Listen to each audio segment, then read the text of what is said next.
24 जनवरी 2026 की रात लगभग 1 बजे के आसपास का वक्त हो रहा था।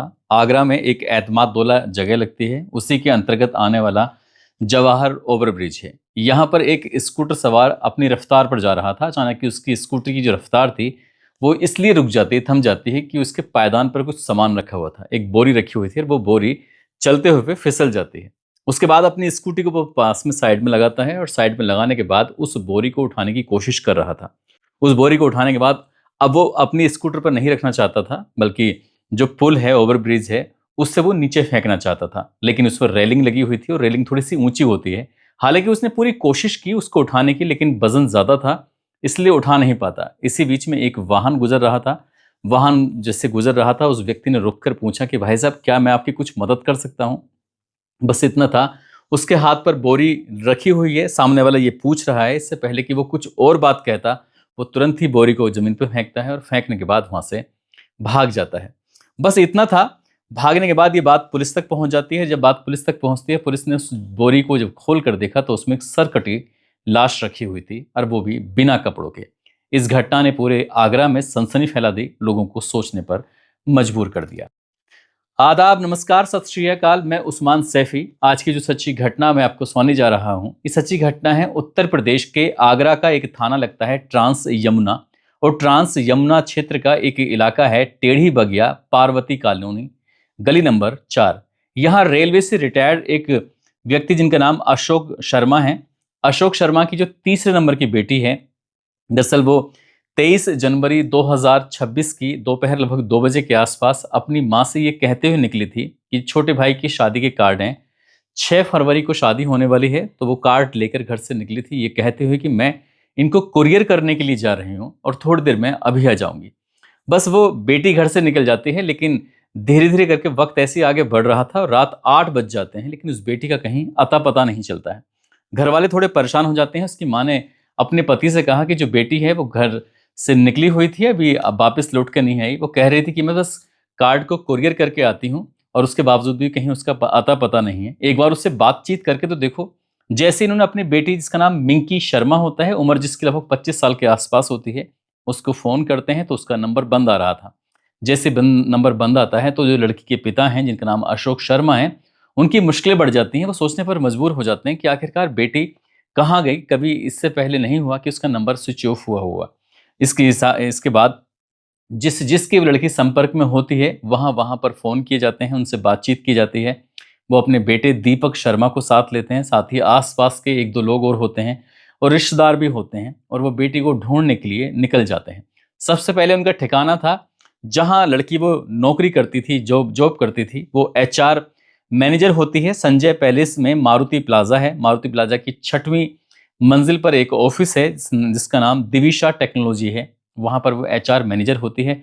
सबसे पहले वो वहाँ जाते हैं। वहाँ जाने के बाद देखते क्या है कि वो ऑफिस बंद हुआ था। अब बंद ऑफिस था, इसके बाद फिर वो जहाँ तहाँ तलाश करते हैं और रात के 10 बज जाते हैं। जैसे रात के 10 बजते हैं तो उसके बाद परिवार के लोग नज़दीकी पुलिस स्टेशन पहुंच जाते हैं, ट्रांस यमुना थाने में। और वहां जाने के बाद पुलिस वालों से कहते हैं कि साहब, बेटी का ये फोटो है, बेटी इस तरह से नौकरी करती है और दोपहर 2 बजे के आसपास घर से निकली थी, छोटे भाई की शादी कार्ड तो उनको कोरियर करने के लिए निकली थी, लेकिन उसका आता पता नहीं चल रहा है। अक्सर पुलिस वाले जो होते हैं वो इस तरह की गुमशुदगी के मामलों को बहुत ज़्यादा गंभीरता से नहीं लेते हैं। उन्होंने पूरी जानकारी ले तो ली, लेने के बाद जो भी उसमें आगे कार्रवाई करनी थी वो उस हिसाब से कार्रवाई नहीं कर पा रहे थे। और उन्होंने कहा कि ठीक है, मुकदमा दर्ज कर लिया गया है, आप घर जाओ, परेशान मत हो, जितनी जल्दी हो सकेगा हम लड़की के बारे में पता करने की कोशिश करेंगे। पुलिस वाले अपने काम में लग जाते हैं। उसके बाद फिर वक्त आगे बढ़ जाता है, और जैसे वक्त आगे बढ़ रहा था तो परिवार वाले तो अपने घर चले जाते हैं। लेकिन 24 जनवरी 2026 की रात लगभग 1 बजे के आसपास का वक्त हो रहा था।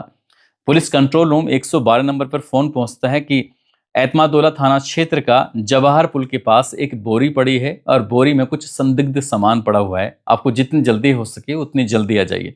वैसे भी गणतंत्र दिवस का मौका चल रहा था, उसके हिसाब से भी पुलिस एकदम से अलर्ट हो जाती है। मौके पर जब जाती है पुलिस, वहां जाने के बाद उस ओवर ब्रिज के ऊपर एक वाकई सचमुच एक बोरी पड़ी हुई थी, और बोरी को जब खोल कर देखा जाता है तो पूरे टेप से एकदम पैक हुई एक लाश थी। और जब लाश को निकाला जाता है, देखा जाता है, तो उसके लाश के सर नहीं था और जो पैर थे वो भी कटे हुए थे और बिल्कुल नग्न अवस्था में लाश होती है। लाश एक लड़की की होती है। जैसे ही पुलिस ने ये सूचना उच्च अधिकारियों को दी, उच्च अधिकारियों ने सूचना प्राप्त करने के बाद मौके पर पहुंच जाते हैं और जांच पड़ताल में जुट जाते हैं। कई टीमें बनाई जाती हैं क्योंकि देखकर साफ अंदाजा लगाया जा रहा था कि जो हत्या हुई है बहुत ज्यादा देर नहीं हुई है, अभी चंद घंटों पहले ही इस हत्या हुई है।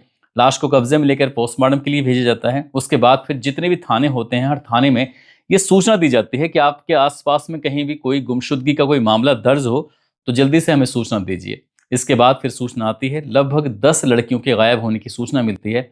पुलिस की टीमें अलग अलग उन 10 एड्रेस के पास जाती है और ये पता करने की कोशिश कर रही थी जो लाश के पास जो भी एक चीज़ें मिली थी उसके हिसाब से। हालांकि कोई ऐसा सामान नहीं मिला था, बिल्कुल न्यूड अवस्था में लाश थी। ना तो उसके कपड़े थे, ना ही कोई उसने ज्वेलरी पहनी हुई थी, ना ही कोई पहचान पत्र था और वैसे भी उसका सर नहीं था, तो इसलिए पहचान कर पाना बहुत मुश्किल हो रहा था। लेकिन इतना ही पता चल पा रहा था कि वो लाश किसी लड़की की है। आखिरकार पुलिस एक टीम जो जाती है वो पहुंच जाती है ट्रांस यमुना थाना क्षेत्र के टेढ़ी बगिया का जो पार्वती विहार होता है, गली नंबर 4। यहाँ अशोक शर्मा के घर के जब दरवाजा खटखटाया जाता है तो दरवाजा खुलते ही वह अशोक शर्मा बाहर निकलते हैं। उनसे पूछा जाता है कि आपकी बेटी के कुछ सामानों को देखना है, कुछ जानकारी जुटानी है, हमें घर के अंदर आना है। पुलिस वाले जब घर के अंदर आते हैं तो उस लड़की के घर में कमरे में पहुंचते हैं। उनसे पूछा जाता है कि वो उस लड़की का जो मेकअप का सामान है वो कहाँ पर रखा हुआ है। जैसे ही पुलिस वालों ने मेकअप का सामान मांगा तो घर वालों को अजीब लग रहा था, बड़ा यकीन ना करने वाली बात थी कि आखिरकार मेकअप के सामान का पुलिस वाले क्या करेंगे। तभी मेकअप का सामान दिखाया जाता है और जैसे ही मेकअप का सामान उस लड़की का दिखाया जाता है तो उसमें कुछ नेल पॉलिश थी। उस नेल पॉलिश को देखने के बाद वहां जो लाश मिलती है, लाश के हाथ और पैरों पे जो नेल पॉलिश लगी हुई थी, उस नेल पॉलिश से घर पे मिले हुई नेल पॉलिश का मैच कर जाता है, उसका कलर मैच कर जाता है। इसके बाद फिर पुलिस ने इस मामले में जांच पड़ताल करना शुरू कर दिया। जांच पड़ताल करने के बाद ये पता चलता है कि जो लड़की है ये तीसरे नंबर की बेटी है। इनकी 2 बेटियां हैं, इनकी शादी पहले हो चुकी है। एक छोटा भाई है, इसका नाम दीपक शर्मा है, उसकी 6 फरवरी को शादी होने वाली थी। लड़की का अचानक से घर से निकल जाना, वैसे पढ़ने लिखने में होशियार थी और ये एचआर मैनेजर के पोस्ट पर काम कर रही थी। पूरी जानकारी जो घर वालों ने अभी पहले थाने में दी थी, अभी दूसरी जो पुलिस आई थी उस पुलिस को भी दे देते हैं। आखिरकार पुलिस अब आगे जांच पड़ताल में जुट जाती है और जांच पड़ताल में जुटने के बाद 100 से ज़्यादा सीसीटीवी कैमरे खंगाले जाते हैं और कैमरे खंगालने के बाद फिर पुलिस वाले ही पूछते हैं कि वो क्या काम करती थी, कहाँ रहती थी, कहाँ जाती थी। तब घर वालों ने बताया कि एक कंपनी में नौकरी करती थी। जब जिस जगह पर वो जाते हैं पुलिस वाले उस कंपनी में, वहां जाने के बाद जब सीसीटीवी कैमरे खंगाले जाते हैं तो रात के लगभग 11 बजे के आसपास एक विनय राजपूत नाम का एक लड़का होता है जो कि ट्रांस यमुना कॉलोनी का निवासी होता है। वो एक उसी बोरी को, जो बोरी यहाँ जवाहर पुल के पास मिली थी, उसी पुल वाली बोरी को जो विनय राजपूत होता है वो ऑफिस के अंदर खींच कर उसके जो लिफ्ट होती है, लिफ्ट के अंदर तक लेके जाता है और लिफ्ट के बाद फिर वो बाहर निकलता है और बाहर निकलने के बाद वो स्कूटर पर उस लाश को रखता है। आखिरकार पुलिस ने इस विनय राजपूत को गिरफ्तार करने के लिए, उसे हिरासत में लेने के लिए, क्योंकि प्राइम सस्पेक्ट अब कोई और नहीं था बल्कि विनय राजपूत था और बहुत ही चंद घंटे हुए थे, 12 या 13 घंटे के आसपास पुलिस की जांच बहुत तेजी के साथ स्पीड की तरफ चल रही थी।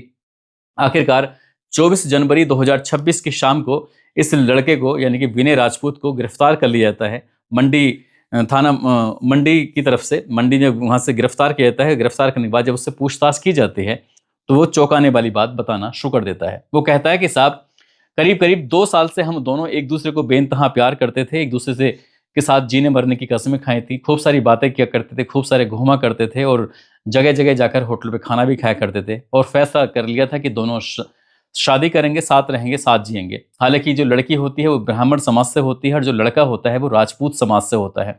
लेकिन इसके बावजूद भी दोनों ही अपने अपने घर वालों को, परिवार वालों को एक दूसरे के बारे में बता ही चुके थे। लेकिन पिछले 6 महीने पहले से ही लड़की का जो व्यवहार था पूरी तरह से बदल जाता है। वो लड़के से कम बातचीत किया करती थी लेकिन किसी और से बातचीत ज्यादा किया करती थी। और जब भी ये विनय राजपूत इस लड़की यानी कि मिंकी शर्मा से बातचीत करता था तभी वो कहती थी कि मैं ऑफिस का काम कर रही हूँ, आप मुझ पर बेवजह शक कर रहे हैं। इस तरह की बात हो जाती है और धीरे धीरे करके वक्त ऐसे आगे बढ़ रहा था और जैसे वक्त आगे बढ़ रहा था तो इनके बीच में मन मुटाव की स्थिति कुछ ज्यादा ही पैदा हो जाती है। दोनों के बीच में झगड़े भी शुरू हो जाते हैं और यही सोचकर इसने, जिसका नाम विनय राजपूत होता है, उसने पूरी तैयारी की थी, पूरा होमवर्क किया था और एक उसने चाकू भी खरीदा जिसमें तेज धार वाला चाकू था। और ये तारीख आती है 23 जनवरी 2026 को, जब लड़की घर से निकलती है शादी के कार्ड को कुरियर करने के लिए। उसने कहा कि ऑफिस भी आना है। उस लड़की को वो ऑफिस बुलाता है और ऑफिस बुलाने के बाद बातचीत करता है। तो लड़की ने कहा कि मुझे पैसों की सख्त ज़रूरत है, 3 लाख रुपए चाहिए, भाई की शादी है। उसने कहा कि जब तुम मुझसे शादी नहीं करना चाहती तो बार बार मुझसे पैसे क्यों मांगती हो। बस यहीं से इन दोनों के बीच में कहा सुनी शुरू हो जाती है। जो चाकू उसने लिया हुआ था, उसने चाकू को एक साथ उसके गले पर चला दिया। जैसे चाकू गले पर चल जाता है तो उसके बाद फिर लड़की के गले से खून के फव्वारे छूटने लगते हैं और उसका गुस्सा लगातार बढ़ने लगता है। एक के बाद एक उसने लगभग 8 से 10 बार उसके शरीर पर करने शुरू कर दिए और वो लड़की ज़मीन पर उस फर्श पर गिर जाती है और जैसे फर्श पर गिरती है तो लड़का भी बार में बैठ जाता है। लगभग 1 घंटे तक वो सोचता रहता है कि आखिरकार करूँ तो क्या करूँ? इस लाश को कैसे ठिकाना लगाया जाए? पुलिस उसको पकड़ लेगी, ताउम्र उसको जेल में रहना पड़ेगा। तमाम तरह के ख़्याल थे वो आ रहे थे और लड़की का वहाँ धीरे-धीरे करके दम निकल रहा था। लगभग 1 घंटे में लड़की मर चुकी थी। उसके मरने के बाद उसने उस लड़की की जो गला था उसको बिल्कुल धड़ से अलग कर दिया और उस सर को अलग करने के बाद उसका मकसद ये था कि अगर सर के साथ लाश मिलेगी तो उसकी पहचान आसानी से हो सकती है। उसके बाद उसने उसके शरीर के हिस्से पर जहाँ-जहाँ भी कोई ज्वेलरी हो या कोई चूड़ियाँ हो या कुछ भी सामान था, उसको उसने उतार लिया। इसके बाद उसने उसके शरीर से कपड़े भी उतार लिए और बिना कपड़ों की उस लाश को जब उसने एक पॉलीथीन के अंदर, बड़ी पॉलीथीन में पैक करने की कोशिश कर रहा था तो उसके हाथ-पैर मुड़ नहीं पा रहे थे। तभी उसने हाथों को भी काटा और उसके बाद फिर पैरों को भी काटा। उनको बाद काटने के बाद हालाँकि वो अलग नहीं हुए थे लेकिन उसने उसको बोरी के अंदर पैक कर लिया। उसके बाद फिर टेप से उसने बहुत ज़्यादा उसको पैक करने के बाद इस बोरी में रखता है और खींच कर यहाँ से सीधा वो लिफ्ट की तरफ जाता है। लिफ्ट से उतरता है, उतरने के बाद इसी लड़की की ही स्कूटर को उठाता है, उस पर वो बोरी को रखता है और बोरी को रखने के बाद यहाँ से चल देता है और यहाँ से सीधा पहुँचता है वो हरि पर्वत की तरफ। और जब हरि पर्वत की तरफ जाता है तो हरि पर्वत से वो भगवान टाकीज की तरफ जाता है। भगवान टाकीज से सिकंदरा की तरफ जाता है। उसका इरादा यही था कि इस लाश को सिकंदरा के आसपास कहीं फेंक दे। लेकिन रात में लगभग 12:30 या पौन बजे के आसपास का वक्त हो रहा था। लोगों की आवाजाही कुछ ज़्यादा ही हो रही थी, इसलिए उसने सोचा कि यहाँ से निकलकर वो दूसरी जगह जाएगा, झरना नाला की तरफ। और रास्ते में जब जवाहर पुल पड़ता है एतमादौला थाना क्षेत्र में, तो वहाँ पर स्कूटर की जो रफ्तार थी वो कुछ ज़्यादा थी। वो बहुत डरा हुआ था, सहमा हुआ था और रफ्तार ज़्यादा होने की वजह से ही स्कूटर जो था वो हल्का-फुल्का फिसलन जैसी स्थिति पैदा हो जाती है। जो बोरी के अंदर लाश थी वो ज़मीन पे गिर जाती है और जैसे ही वो सड़क पे गिर जाती है लाश, उसे स्कूटर को साइड में खड़ा करता है, लाश को उठाता है और वो बार-बार उसे रखने की कोशिश कर रहा था। तभी उसके दिमाग में ख़्याल आता है, क्यों ना इस पुल से नीचे फेंक देगा तो यमुना में वो लाश बहती हुई कहीं दूर पहुँच जाएगी। और उसे जब फेंकने की कोशिश कर रहा था तो ये भूल चुका था कि जिस उस पुल से वो फेंकने की कोशिश कर रहा है, उस पर एक लोहे की रेलिंग लगी हुई है। उस रेलिंग को पार करना और जाली को पार करना उसके लिए बहुत मुश्किल काम हो जाता है। उसने कई बार कोशिश की, कई बार प्रयास किया, लेकिन वो सफलता नहीं मिल पा रही थी।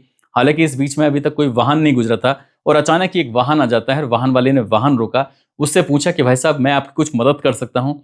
बस इतना था। उसके बाद उस बोरी को फेंक के वहाँ से निकल जाता है और झरना नाला जो होता है उसके पास पहुँचता है। जो लड़की का सर होता है वो उसके पास एक पिट्ठू बैग था, उस पिट्ठू बैग के अंदर रखा हुआ था। लड़की का मोबाइल, लड़की के कपड़े और भी जो सामान थे वो सब सामान उसने अपने पिट्ठू बैग में रखे हुए थे और झरना नाला में फेंक के वहाँ से भाग जाता है। लेकिन वो ज़्यादा देर तक पुलिस की चंगुल से बच नहीं पाता और महज ही 24 घंटे में पुलिस ने उसे गिरफ्तार किया और गिरफ्तार करने के बाद इस घटनाक्रम का खुलासा कर दिया। जब इस घटनाक्रम का खुलासा होता है तो लोगों को यकीन नहीं हो रहा था।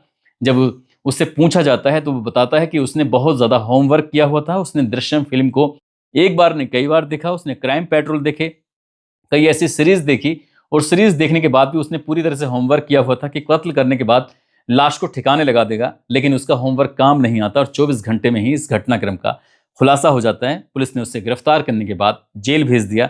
परिवार वालों का इस घटना के बाद रो रो कर बुरा हाल हो जाता है। दोस्तों, इस पूरे घटनाक्रम को सुनाने का उद्देश्य किसी को परेशान करना नहीं है, किसी का दिल दुखाना नहीं है, बल्कि आपको जागरूक करना है, आपको सचेत करना है। उस लड़की से छुटकारा पाने का विनय राजपूत के सामने कई सारे ऑप्शन थे, कई सारे तरीके थे। वो अपने घर वालों से बात कर सकता था, लड़की के घर वालों से जाके बात कर सकता था। अगर उस लड़की उसे परेशान कर रही थी तो वो थाने में जाकर उसकी शिकायत कर सकता था। यदि वो उसे धोखा दे रही थी तो उसके बारे में पूछता किससे बातचीत हो रही है। लेकिन उसने अपने ही मन से ये सब चीज़ें की हैं। अभी ये भी खुलासा नहीं हो पाया कि वाकई सचमुच लड़की का किसी से अफेयर है भी या नहीं है। दोस्तों, आप सब लोग अपना ख्याल रखें, सुरक्षित रहें। जय हिंद, जय भारत।